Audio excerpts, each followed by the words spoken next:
If you insist, if I must, I'm happy to oblige. But before I start, I'm in a hotel in Bangkok. It's beautiful. I'm doing okay. But here's what happened. So this is called the Vipassana meditation course. You can look it up. They have them all over the world. It's 10 days and it's completely silent, no phones. That's what I knew at base level, right? And it's free.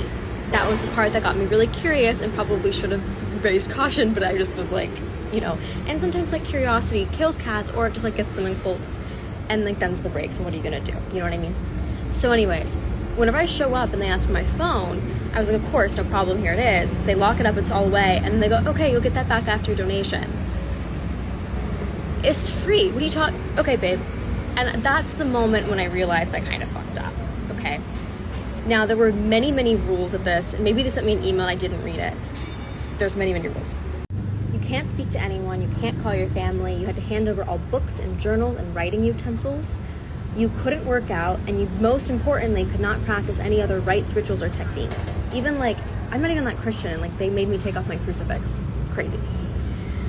So, I am locked in the room. The room has spiders fucking everywhere. It's hot as hell. There's no AC.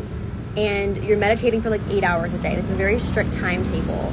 And they ring bells to tell time. You have no way of telling time other than the bells. Okay? I walk into the first meditation, the big-ass meditation hall. And it's like, I don't know, 70 people. 70% of them women. Half of these people are old students. Half of them are new students. Okay? And there's two people in the front, a man and a woman, like in their 30s, I think. I'm like, okay, these are not fucking gurus. What's going on, right? And then they start playing a recording. So night one, primarily, I'm crashing out. I feel fucking stupid. I can't meditate for hours, I realize. And so the next morning, I go and talk to like the English-speaking lady, like my representative in this Thai place. And I'm like, hey, this is really bad. And you won't let me call my therapist, so like, what do we do here? And so she's like, okay, no problem. That happens a lot. People have a hard time here when they can't do any of the things they're used to. This is like prison. Okay, let's go talk to the teachers. So they schedule like this one-on-one meeting with the teachers. The teachers are on a podium, sitting cross-legged, with a light down on them like they're fucking God. And so I sit in front of them on the floor, and I go, hey guys, I am having thoughts that would get me in a psych ward. What's up? And by the way, men and women are separated. So I'm fully expecting the woman to answer, okay? And of course the man answers. And he goes, yeah, that's totally normal with this technique. Just don't follow the thought and you'll feel lighter. Okay, of course the fucking man answers, this room is mostly women. Why are you talking? I thought we weren't supposed to chat. I get a little upset about that. And also that answer's stupid. Like, what do you mean? It's just, maybe it has a little basis, but it's not what I wanted to hear. I'm like on the edge of whatever. Okay. I leave. I'm like, okay, maybe I just need to put my anger aside. I just came here to learn meditation at a hardcore level. Let me just let this go. Okay. We go through the whole day. And then there's the first night of discourse. So what is the discourse? At 7 p.m. for an hour and a half, they have the recordings of the Indian guy that started the whole thing. So there is a fucking leader that they don't tell you about before you sign up for this thing, or they don't like make it known, you know?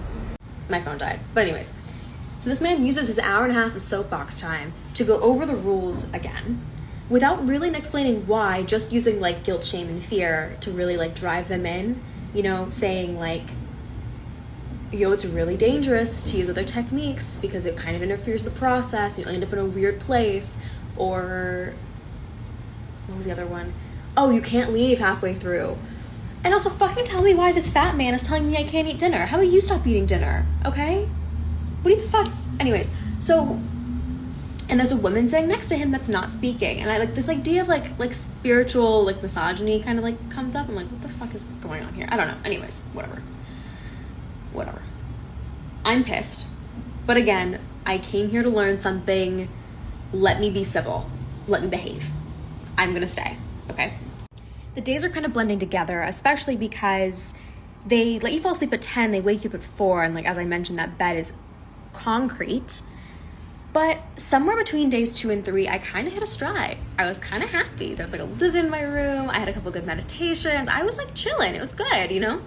And the food's great. Food is like the best thing about this whole thing. I stand by that 10 toes down. The breakfast and lunch that I was able to have, bomb. Amazing Thai food. So anyways, I'm feeling good. And I'm like, okay, I think I just want to send my family a quick text to like let them know I'm okay, that I think I can like, I'm doing well, you know?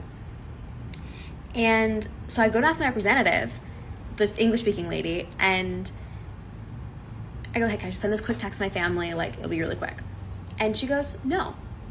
You need to go ask the teachers at this set time, just like you did that last time. I need to are you fucking with me? A quick text. I'm not even going to see the answer. It's not even like, what? Fuck off. So I have several hours of meditation before, and I have another discourse before I can go ask to use my phone. Okay.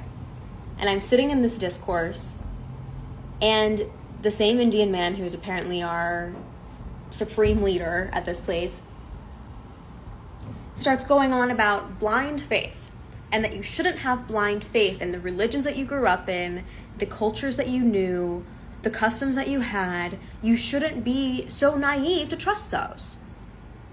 And I said, blind faith? That's a great fucking point. This whole thing is probably just a real estate holding company. Why the fuck should I trust you? Why did I have to sign a waiver that I was gonna like, you know, like blindly trust you motherfuckers? Like, what are you talking about? Once again, back on 100, I'm like, okay, no, I'm leaving. I am done. If you want to talk about blind faith, let's talk about blind faith. This is stupid. Okay.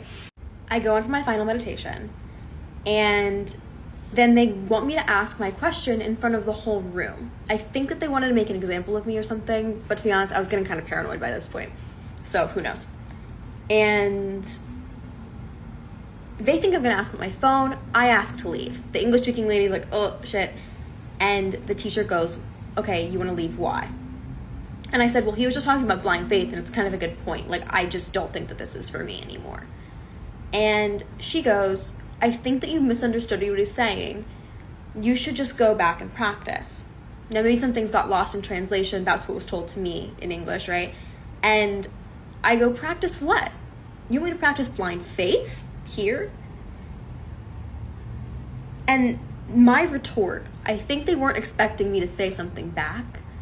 And several of them started in a fucking flurry, like looking back at each other, like they don't know what to do with me, you know? And they're talking back and forth. And then they go, okay, we agree that you should leave. And I'm like, okay, good. We're getting somewhere.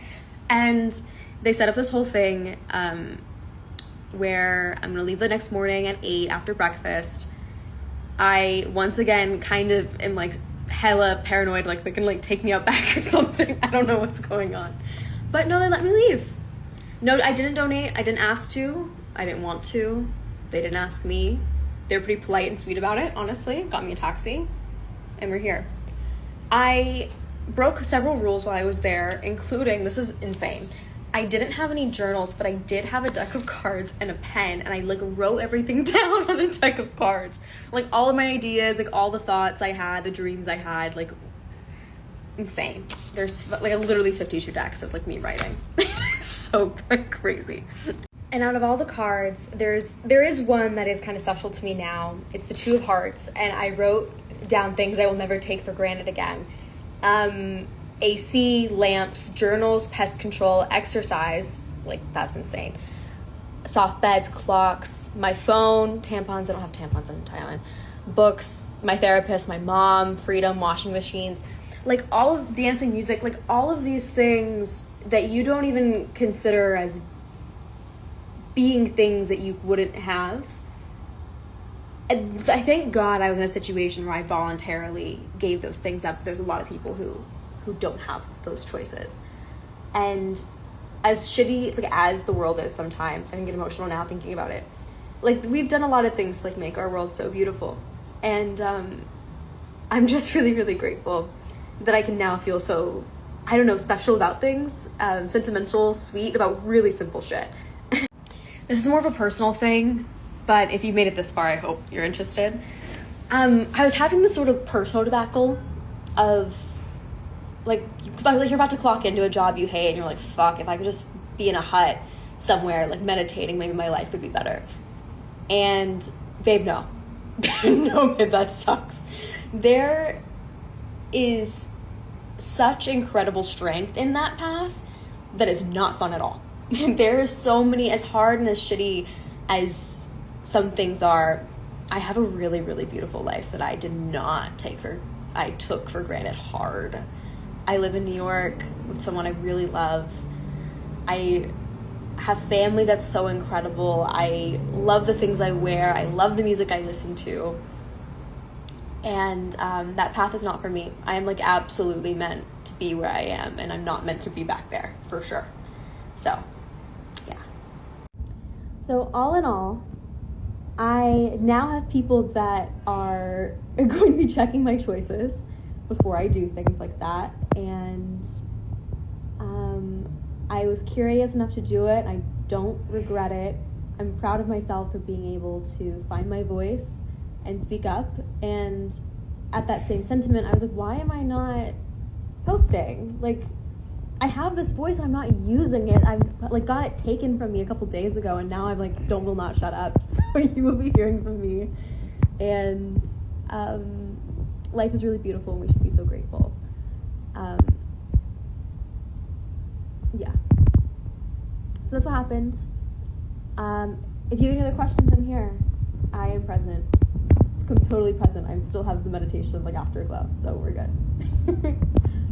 Anyways, thanks for listening.